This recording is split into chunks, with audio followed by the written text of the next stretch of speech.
नाशिक पेठ रोडवर RTO corner सिग्नलवर एकाच वाहनाने 5 ते 6 वाहनांना मागून धडक दिल्याने मोठा अपघात।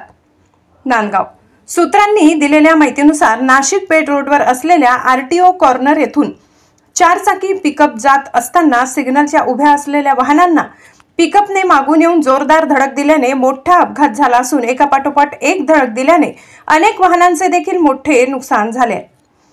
यामध्ये एक ओमनी कार, एक एक्सयूव्ही कार आणि 4 दुचाकींचा समावेश असल्याचे देखील सांगण्यात येत आहे। या अपघातात 3 ते 4 जण जखमी झाले असून या जखमींना जवळच्याच खासगी रुग्णालयात औषधोपचारासाठी दाखल केले होते। यामध्ये 23 वर्षीय तरुणीचा देखील समावेश होता, मात्र औषधोपचारादरम्यान त्या तरुणीचा मृत्यू झालाय। याबाबत अधिक माहिती डॉक्टरांनी दिली आहे। लोकशाही हक्क न्यूज चॅनलसाठी मुक्ताराम बागुल, नांदगाव। नमस्कार, मी डॉक्टर कल्पेश विजयराज राणा, मी कन्सल्टंट फिजिशियन आहे, synergy hospital Nashik Dindori road येथे।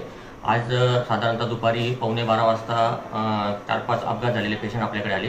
नातेवाईकांच्या माहितीनुसार हे सगळे आरटीओ कॉर्नरच्या सिग्नलला उभे होते आणि मागून एक पिकअपवाल्याने डॅश केलं।